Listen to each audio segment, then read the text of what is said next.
Math 3, Unit 9, Summative Review. Number 1, Jacob can finish 2 puzzles in 12 minutes. So Jacob can finish 2 puzzles in 12 minutes. And Caitlin can finish 5 puzzles in 17 minutes. So 5 jobs per time, so 5 puzzles in 17 minutes. And then if they work together, how long would it take them to complete 11 puzzles? So the total number of jobs is 11. And then I need X to represent the amount of time it takes them to complete the total jobs working together. So there's your initial setup.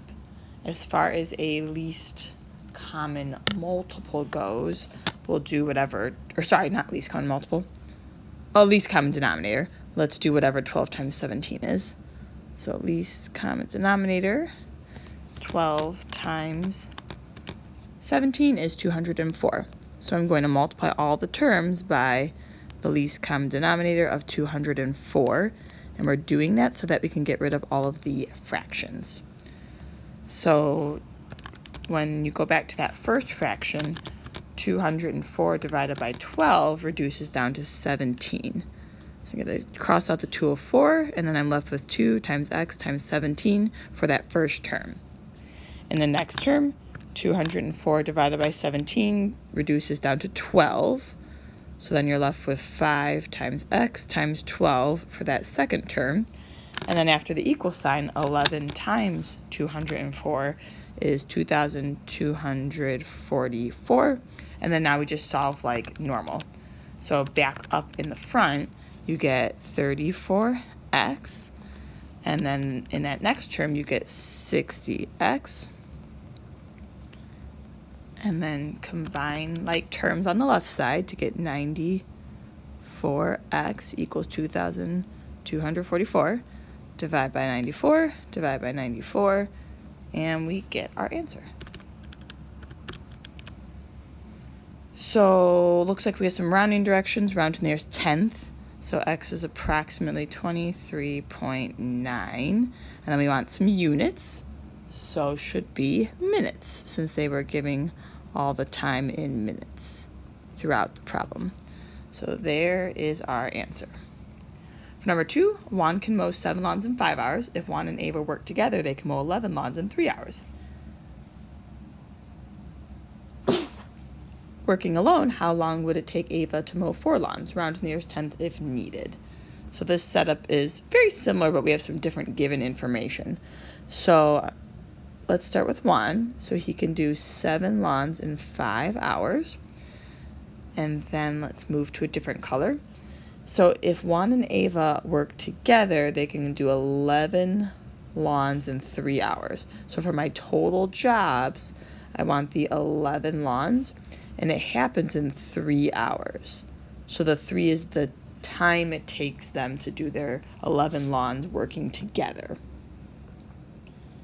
Then, working alone, how long does it take Ava to mow 4 lawns? So here's Ava.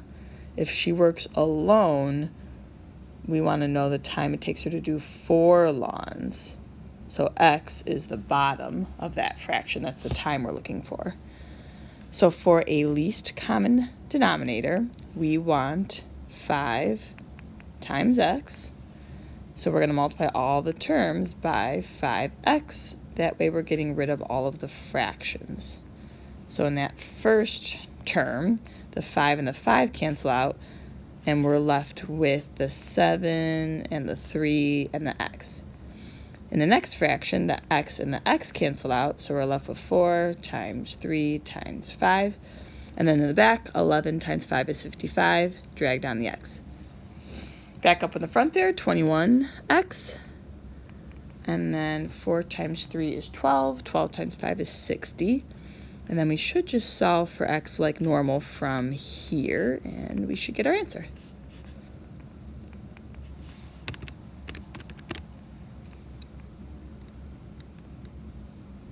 Divide by 34 on both sides, and we get 1.76, but we're supposed to round to the nearest tenth, so that 6 is going to tell us to round up to 1.8. And then we need some units. So if I go back in the problem, all of the time was given in hours. So about 1.8 hours for our final answer on that one. Solve each of the equations below for all radian measures over the domain 0 is less than or equal to theta, which is less than or equal to 2 pi. So on number 1, we want to get rid of that negative sign in the front, so we're going to divide by -1 and divide by -1. So we get sine theta equals, sorry, that dividing by -1 on the right side doesn't look good. Divide by -1. There we go. So then we get -√2/2. So we're basically looking at that sine theta and saying to ourselves, off of the unit circle, where are the y values, because sine is the y values, where are the y values -√2/2? So let's slide down to the unit circle, and we want to look for y values that are -√2/2.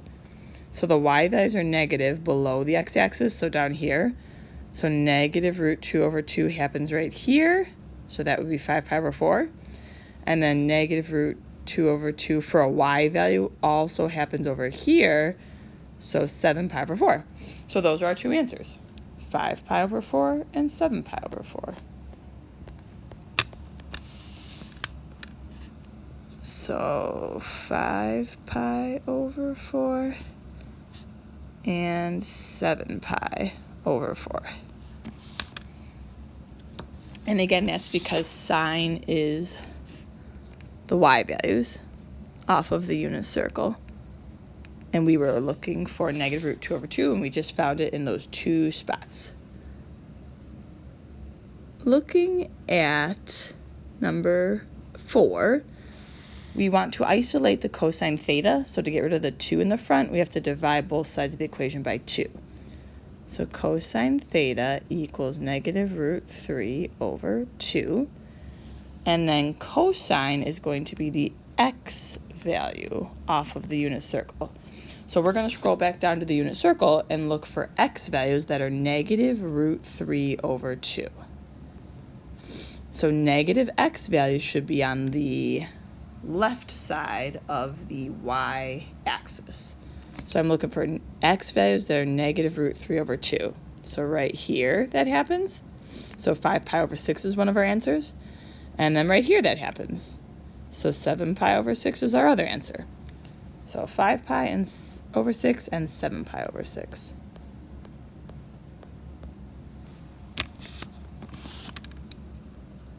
So 5 pi over 6 and 7 pi over 6. Those are the two radian measurements on the unit circle that give us cosine values or x values of -√3/2. On number 5, we want to isolate that sine squared theta. That way, when we get it all by itself, we'll just square root both sides. So we're going to add 2 to both sides of the equation to start.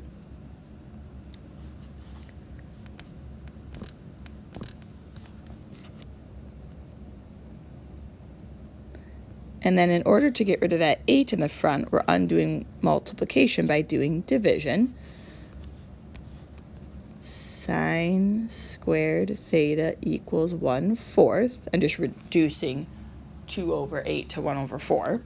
And then to undo something squared, you square root it. So sine squared theta turns into sine theta. And then 1 and 4 are both perfect squares. So you could square root the top and you could square root the bottom. And whenever we introduce a square root into a problem, we have to add a plus minus symbol. So this is going to be plus or minus 1 over 2. Because the square root of 1 is 1 and the square root of 4 is 2.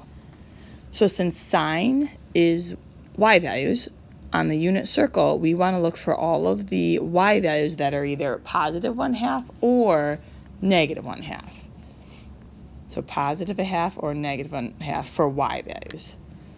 So positive 1/2 happens here. So pi over 6 is one of our answers.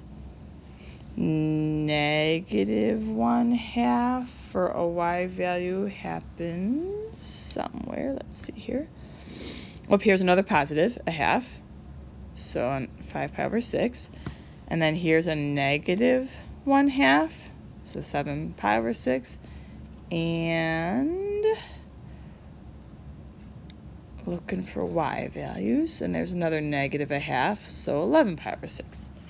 So those 4 answers, because we had to do positive 1/2 and negative 1/2. So pi, 5, 7, 11. Pi, 5, 7, 11. Pi, 5, 7, 11. So we're getting pi over 6, 5 pi over 6, 7 pi over 6, and 11 pi over 6. So it's all of those answers as our final answer. On number 6, we want to isolate the cosine squared theta first before we can start worrying about trying to square root. So we have to subtract 1 from both sides of the equation to start.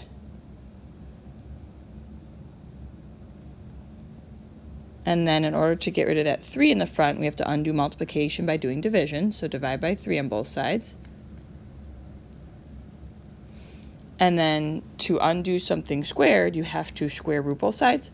So square root, cosine theta equals, whenever we introduce a square root into a problem, we have to add a plus minus symbol. So plus minus 1. So since cosine are the x values, we want to go to the unit circle and we want to look for all of the x's that are either 1 or negative 1. So x values that are 1 or negative 1. X values, so here's an x value that is 1. Let me use a different color here. All right, so here's an x value that's 1. So 0 and 2 pi. I want to include both of those in my answer because we're looking for all the radian measures from 0 to 2 pi that work. And then where else do we get a 1 or a negative 1? Way over here. So pi. So 0, pi, and 2 pi.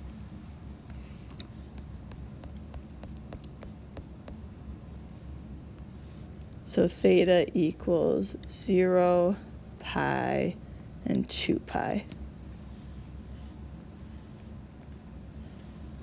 Solve each equation using any method. On number 7, everything's already on one side equal to 0. So I'm looking to see if I could factor. So all of those terms are divisible by 3, and they all have at least an x. So we want to divide out a greatest common factor of 3x. Looking at our leftovers in the parentheses, we have a basic trinomial. So we're looking for 2 numbers that multiply to -8, and those same 2 numbers need to add to -2. So -4 and +2. Set each factor equal to 0, solve for x.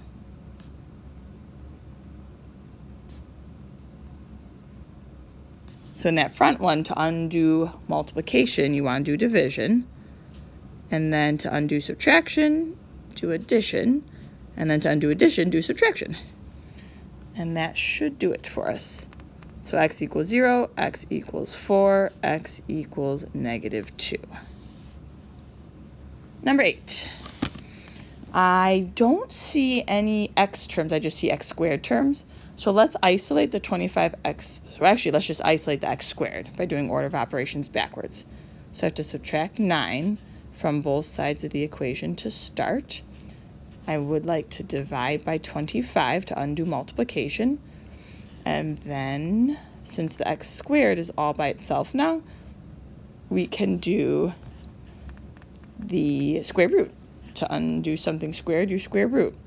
When we introduce the square root into the problem, we need to do a plus minus symbol. We want to square root the top of the fraction and the bottom of the fraction because they're both perfect squares, so they can both be square rooted exactly.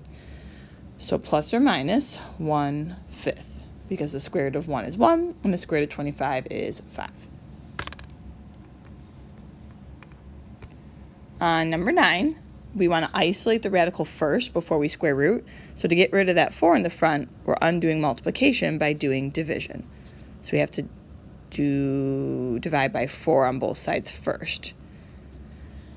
Now that the square root is all by itself, we want to square both sides of the equation, because squaring a square root makes it cancel out. So now you're just left with what was under the square root, like that. To get rid of that negative 9 up in front, we want to add 9 to both sides of the equation. And then to undo multiplication, we want to do division. And then now that the x squared is all by itself, to undo something squared, we want to square root. And when we introduce a square root into a problem, we have to add a plus minus symbol. So our answer is not only 3, but it's also negative 3. We should check our answer since this is a radical equation. So let me backtrack real quick and check. I almost forgot about that. Let me make sure the other two problems I just did weren't square roots. No. Okay, so back on my check step, I want to take 3 and plug it in wherever I see an x and make sure that it works.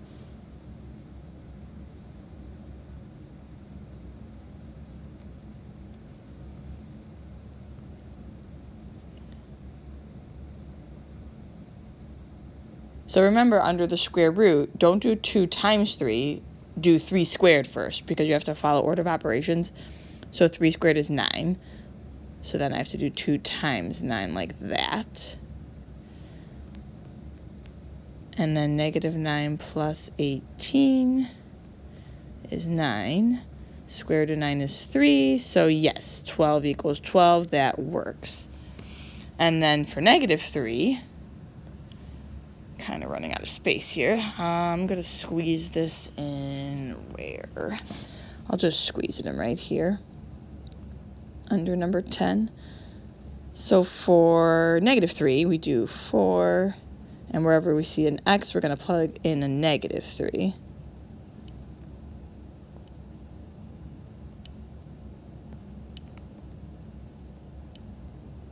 So negative 3 squared is still 9, so this should be the same thing.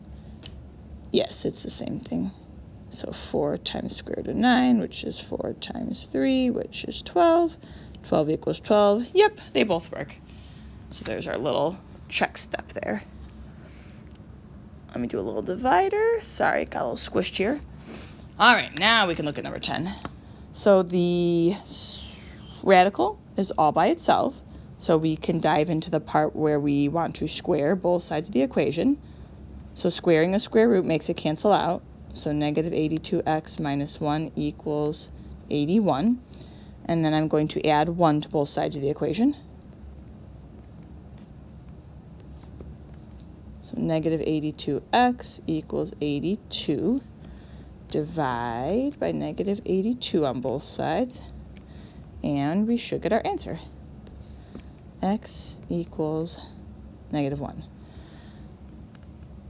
And then we'll check it, make sure it works out. Negative 82 times negative 1 minus 1 equals 9.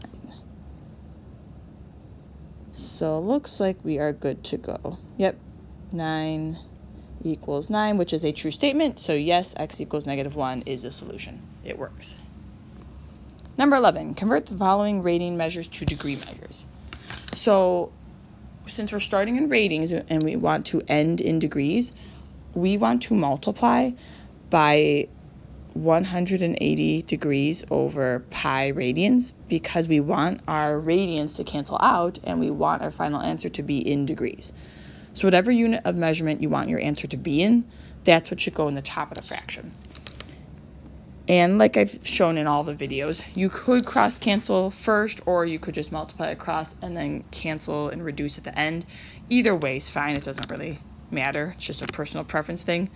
I think in almost all the videos, I've just been multiplying across the numerator, multiplying across the denominator, and then reducing at the end. So on this one, the pi's cancel out, and then 1080 divided by 5 is 216. So 216 degrees. Next one over, still the same thing, multiply by pi over 180. That is wrong. We want to end in degrees, so we want to multiply by 180 over pi. So multiply across the top. 180 times 13 is 2,340. Bring the pi across with you. In the denominator for pi, pi's cancel out. And then 2,340 divided by 4 is 585 degrees. That last one, multiply by 180 over pi. Multiply across the numerator, multiply across the denominator. The pi's cancel out, and then 180 divided by 10 is 18 degrees. 12. Convert the following degree measures to radian measures. So if you're starting in degrees and you want to go into radians, you want to multiply by pi over 180. And if it helps you, put in a 1 under the 320. So 320 pi over 180, and then you just have the calculator reduce it for you with that math frac button that I showed you before break. So 320 divided by 180, and then reduce it down, and you get 16 pi over 9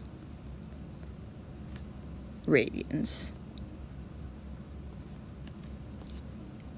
For B, multiply by pi over 180, so 110 pi over 180, so 110 over 180 reduces down to 11 pi over 18. And then we add our units of radians. Letter C, starting in degrees, wanting to end in radians, so multiply by pi over 180, 50 pi over 180. 50 divided by 180 reduces down to 5 pi over 18 radians.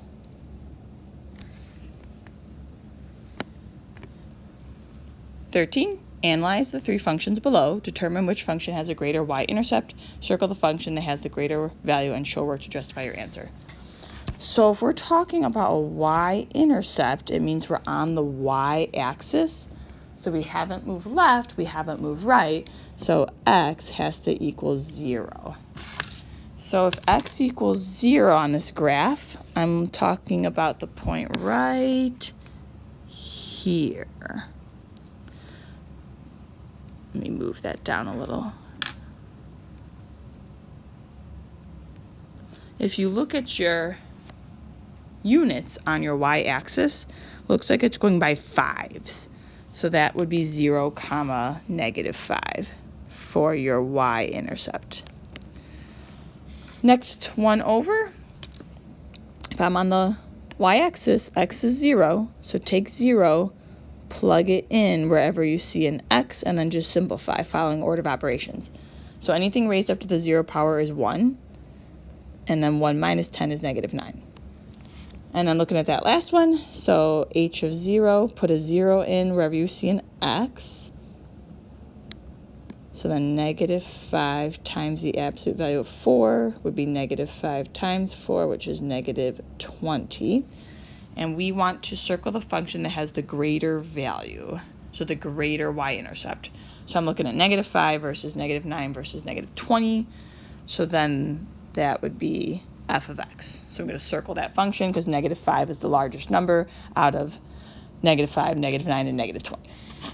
Number 14, use the information on the unit circle to find the exact values of the trigonometry expressions below.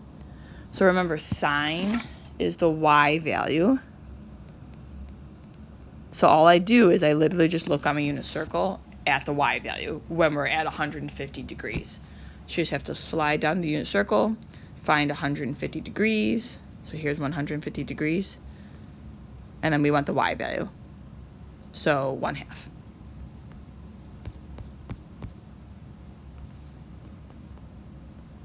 For part B, cosine is, those are all the x values. Remember, it goes in the alphabetical order. X comes before y in the alphabet, and C comes before S in the alphabet for cosine and sine. So we're looking for the x value at 4 pi over 3. So 4 pi over 3 is down here, and we want the x value, so negative 1/2.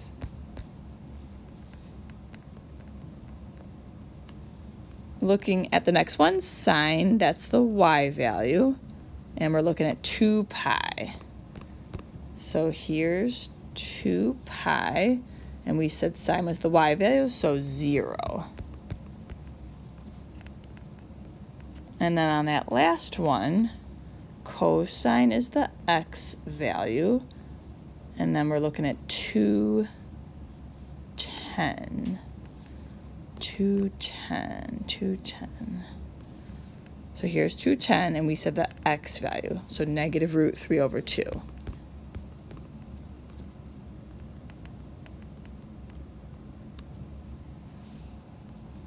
Match the equations to the graphs below.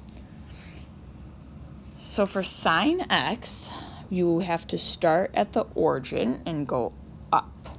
So that would be this one, because you're starting at the origin. So when x is 0, y is 0.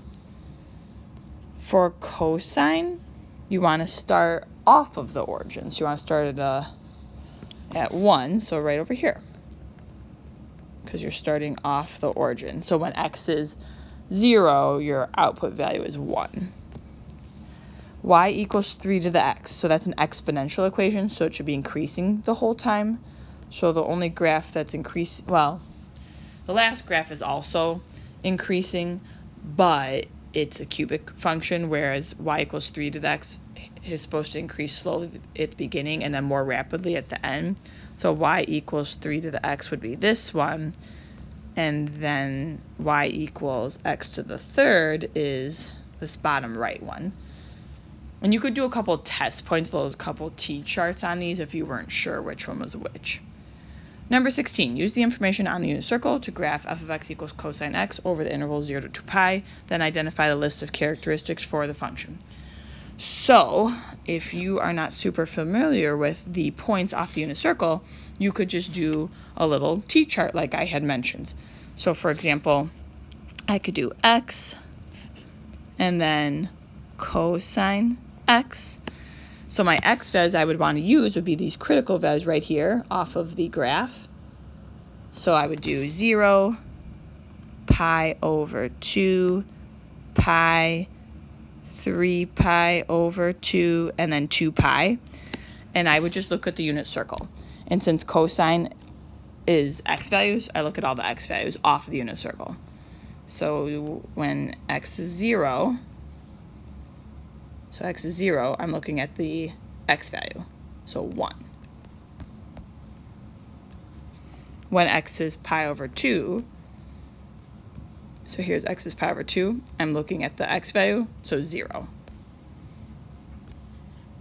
When x is pi, so right here at pi, I look at the x value, so negative 1. And then we're looking at 3 pi over 2, and we're looking at the x value, so 0. And then that last one, when we're at 2 pi, x is 1. So these are my points I actually want to plot. So 0, 1, pi over 2, 0, pi, negative 1, 3 pi over 2, 0, 2 pi, 1. And then remember, don't draw a V, draw a curve. So you're kind of curving through these dots, and that would be your graph. So the period would be 2 pi minus 0, which is just 2 pi. The minimum value would be negative 1. That's the lowest y value on the graph. The maximum value would be positive 1. That's the highest y value on the graph. Amplitude is 1/2 the absolute value of the max minus the min. So 1/2 times the absolute value of 2, which is just 1. And like we saw in our notes, the amplitude is also the number in front of the cosine or in front of the sine. So that makes sense that the amplitude is 1. And then the midline is the maximum plus the minimum divided by 2. So that's just y equals 0 for our midline. Last one, identify the list of characteristics for the function graph below. So for the period, I'm going to go from valley to valley. So I'm going to do my large x value minus my small x value. So pi minus 0 is pi. Minimum value would be -4 because that's the lowest y value in the graph. Maximum value would be 2 since that's the highest y value on the graph. So 2 for a y value and -4 for a y value. Amplitude is 1/2 times the absolute value of the max minus the min. So 1/2 times the absolute value of 2 minus -4. Careful with the double negative. That's where a lot of people mess up. So 1/2 times the absolute value of 6, which would be 3. And then for your midline, the max plus the min divided by 2. So 2 plus -4 divided by 2 is going to give us -1. And remember, you want y equals and then the answer. And then just to double check it, if I put in my midline into my picture, from my midline going up to my maximum, that should be the amplitude. So 1, 2, 3, yes it is. So I was just kind of double checking and making sure it worked out. It also should be the same as the distance from the midline down to the minimum value. So 1, 2, 3, yes, that works.